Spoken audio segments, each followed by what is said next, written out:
Hello guys and welcome back to our YouTube channel SK account classes. तो आज हमारा नया चैप्टर स्टार्ट होने वाला है क्योंकि हमारा पिछला चैप्टर अब खत्म हो चुका है।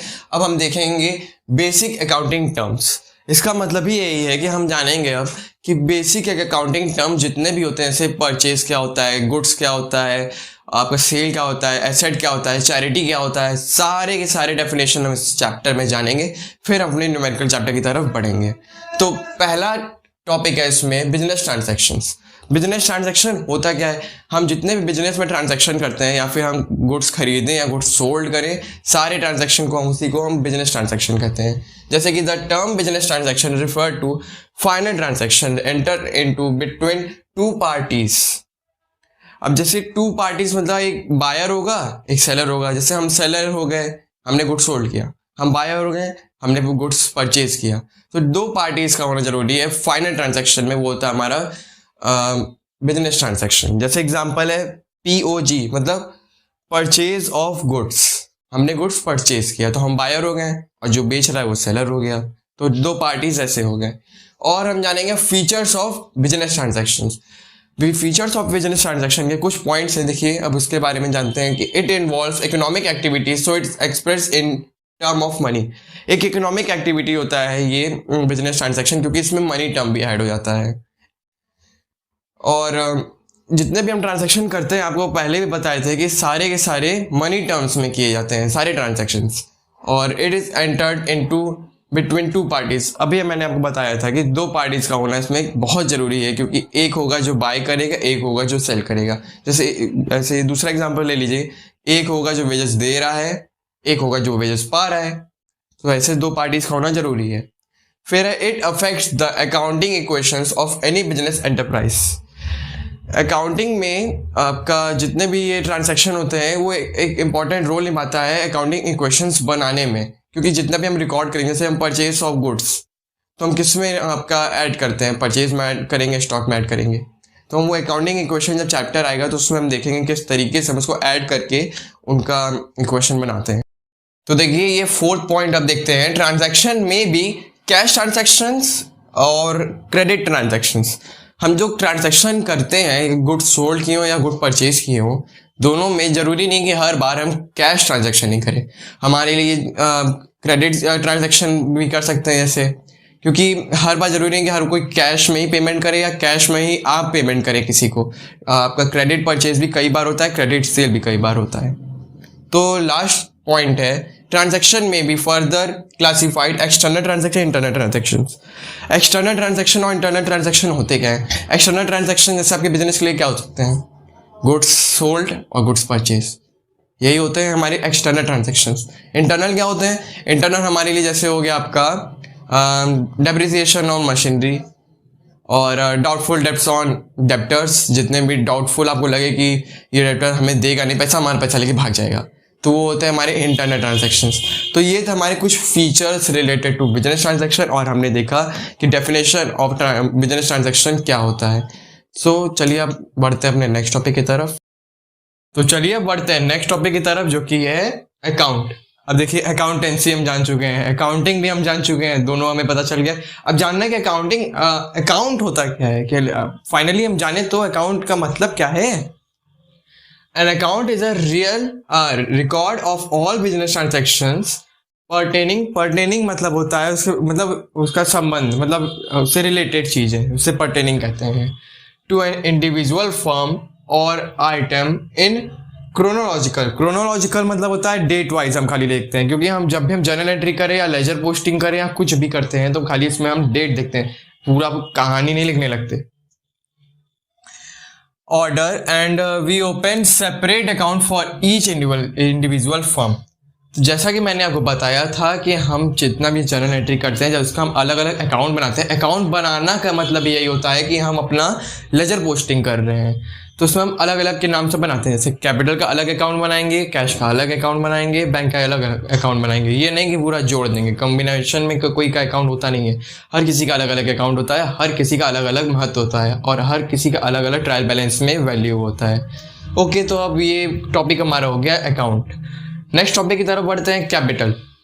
कैपिटल जैसे हम जानते हैं कि आपका बिजनेस में जो हम अपना पैसा लगाते हैं उसी को हम कैपिटल कहते हैं। जैसे देखिए डेफिनेशन में है, it is a liability for the business entity to its owner. It is also term as internal liability and the proprietor fund.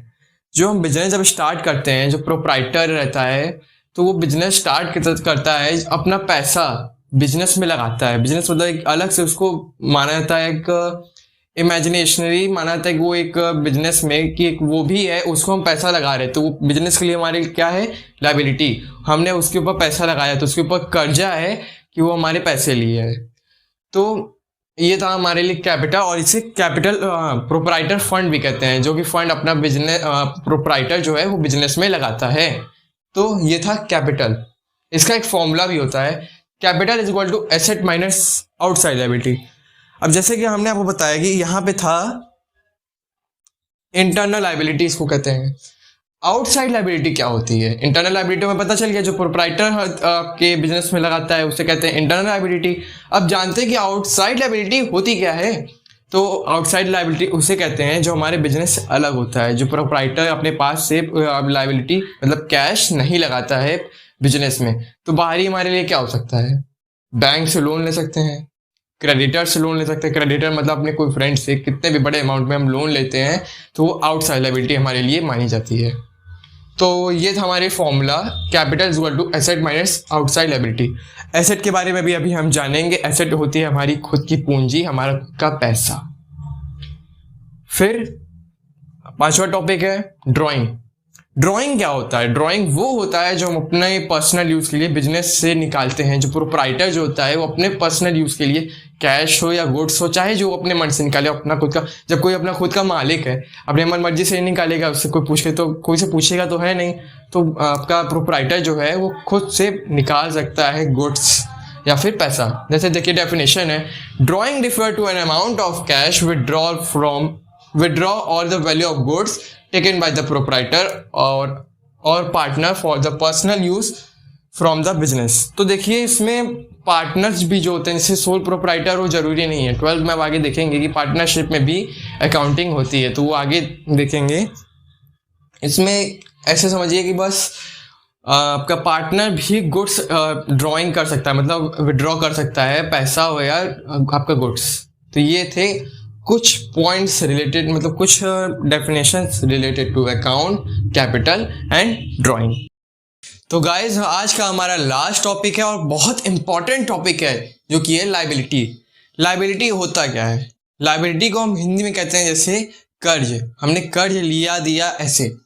तो liability is the amount which the business owes to outside except amount of proprietor. Liability हम उस fund को कहते हैं जो कि हमारे business में लाया जाता है, अपने मतलब बिजनेस को आगे बढ़ाने के लिए, प्रोप्राइटर के फंड को छोड़कर। ध्यान से समझिएगा इस बात को, प्रोप्राइटर के फंड को लायबिलिटी नहीं माना जाता, उसे हम कैपिटल कहते हैं। और जो उसके बाद बचा हुआ जो भी क्या बचता है पैसा, जो हमारे आउटसाइड बिजनेस से आता है, उसे हम कहते हैं लायबिलिटी, जो कि हमें बाहरी लोग देते हैं। तो इसका भी वैसा ही फॉर्मूला होता है, liability is equal to asset minus capital. उसमें क्या था, capital is equal to asset minus liability. बस इसको यहाँ कर दिया, इसको यहाँ कर दिया, फॉर्मूले में कोई चेंज नहीं है, सेम वही चीज़ है। बहुत इजी कॉन्सेप्ट है इसका भी। बस इसमें थोड़ा सा डिटेल में ये है कि लायबिलिटी जो है वो दो तरीके की होती है। पहला है इंटरनल लायबिलिटी, जैसे कि हमने आपको बताया था कि इंटरनल लायबिलिटी को ही हम अपना कैपिटल कहते हैं, जो कि हमारा बिजनेसमैन जो होता है वो अपने बिजनेस में पैसा लगाता है, उससे हम कहते हैं इंटरनल लायबिलिटी। एक्सटर्नल लायबिलिटी क्या होता है? जो कि हम बाहर से लगाते हैं, जो बाहरी पैसा जो हमें मिलता है क्रेडिटर्स के हाथ से, जैसे हमने अपने फ्रेंड से लिया या रिलेटिव से लिया या लोन लिया, एनी अदर रीजंस जो चाहे जो हो सकता है। उसमें आता है करंट लायबिलिटी और नॉन करंट लायबिलिटी। दो तरह की इसमें लायबिलिटी आती है जिसको हम डिफाइन करते हैं। तो पहला है करंट लायबिलिटी और दूसरा है non current liability. Current liability मतलब क्या होता है, जिसमें हम जो लोन लेते हैं अपने अकाउंटिंग पीरियड के लिए 1 ईयर के लिए, उसको हम पे कर सकें before a year of accounting year. क्योंकि हम जब अपना 12 मंथ का हमारा अकाउंटिंग ईयर होता है, जब हम अप्रैल 1 से 31 मार्च तक जो होता है, उसके बियॉन्ड मतलब उसके अंदर जब हम अपना कंप्लीट कर लेते हैं, मतलब अपना ये लायबिलिटी पे कर लेते हैं, उसको हम कहते हैं करंट लायबिलिटी, जो कि हमारा अकाउंटिंग पीरियड के अंदर ही अंदर हो जाता है। और एक्सटर्नल लायबिलिटी मतलब नॉन करेंट लाइबिलिटी जो हमारा होता है वो ऐसी लाइबिलिटी होती है जो हम 12 मंथ में कंप्लीट नहीं कर पाते हैं। मतलब क्या, काफ़ी बड़ा अमाउंट। इसमें कैसे आपके अमाउंट्स आते होंगे? जो छोटे अमाउंट में हम लोन लेते होंगे, कोई भी एग्जांपल ले सकते हैं 10 लाख या कुछ भी अपने हिसाब से, जैसे आप पे कर सकें विद इन ए ईयर। आपके ऊपर है, जो प्रोप्राइटर होगा, जो भी बिजनेसमैन होगा, वो अपना देखेगा कितना प्रॉफिट वो पा सकता है, उसके हिसाब से अपना पे कर सकता है, उतने हिसाब से लेगा लोन। तो वो अगर पे कर लिया ईयर के अंदर अंदर तो वो आ गया करंट लाइबिलिटी में। और जो नहीं कर पाया, 12 मंथ से ज़्यादा उसको टाइम चाहिए, वो है करंट, नॉन करंट लाइबिलिटी। इसको लॉन्ग पीरियड लाइबिलिटी भी कहते हैं, इसे शॉर्ट पीरियड लाइबिलिटी भी कहते हैं। तो ये था हमारा आज का लास्ट टॉपिक, लाइबिलिटी। अब हम देखेंगे नेक्स्ट वीडियो में कि और भी जितने भी अकाउंटिंग के क्वेश्चंस, आपके टर्म्स होते हैं जो हमारे लिए बहुत बेसिक टर्म्स, जो बहुत ज़रूरी होते हैं हमारे मतलब बारे में जानना, कि अपना एक क्वेश्चन हम सॉल्व कर सके। जैसे जनरल एंट्री हो गया, तो सॉल्व करने में हमारे लिए बहुत हेल्पफुल होते हैं। तो अब देखते हैं इसको नेक्स्ट वीडियो में। Until then, thank you guys for watching this video. Bye bye.